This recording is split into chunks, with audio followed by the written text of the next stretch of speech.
najua watu wanaongoja kumsikia gavana wetu. Mimi nataka kusema hivi. Mimi nilichaguliwa na chama cha UDA. Sisi wabunge wa UDA tuliitwa na gavana, tukakaa chini na tukaongea na tukakubaliana tumuunge gavana mkono. Sijui ni nini ilifanyika baadaye, mambo ikasambaratika. Kuna wale ambao sijui ni kama ni madeni walikopa, sasa wanataka mheshimiwa gavana awasaidie kulipa. Na mimi nataka kuwaambia wale viongozi wenzangu ambao tuko na wao kwa bunge, wananipigia kelele kwa nini mimi ninakaa na gavana. Waswahili wanasema fuata nyuki. Unataka mimi unajua ukifuata inzi itakupeleka wapi? Sasa mnataka sisi watu wa Nyaribari tuende wapi? Sisi tutafuata mali nyuki iko, si ndio? Si huyu jamaa ndio mudosi? Si ndio wako na hiyo asali? Mimi sitoki hapa, mimi nakaa hapa.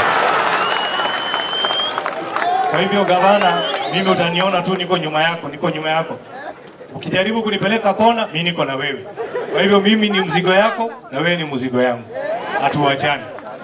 Ya mwisho, wale viongozi ambao tuko na wao katika bunge wanamkosea heshima gavana. And I want to ask you, and we have even spoken, ni lazima tukubaliane, sisi ni jamii moja. Ni sisi wote ni Wakisii. Tukubaliane, tumshike ujamaa mkono. Shida yao ni succession politics ya 2027. Nyinyi mlimpatia ujamaa kura sote, si ni ukweli? Akawa gavana.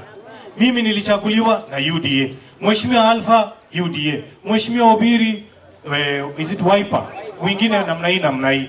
Lakini tulikaa chini tukasema ni lazima tukae pamoja as a community ili tuweze kusukuma serikali ya taifa huko juu, tuletewe chakula. Hata ikikuja Gucha, ikienda Nyaribari, ikienda mali yoyote, si bora imefika Kisii. Sasa hao wanakasirika kwa nini gavana ameenda kuona rais. Rais William Ruto alimpigia gavana simu, akamwita, akamwambia njoo tufanye kazi. Sasa mlikuwa mnakataa gavana aende kufanya kazi huko? Kwa hivyo mimi nataka kuambia mandugu zangu, kama mumeamua, mumesema kwamba hamtaki kuingia katika hii mrengo, sisi hatuna shida na nyinyi, lakini watu wetu wataumia. Tunakubaliana? Mko tayari tumuunge gavana mkono? Basi, kwa hayo mengi na machache, asanteni sana. Nyasaye awaseseni.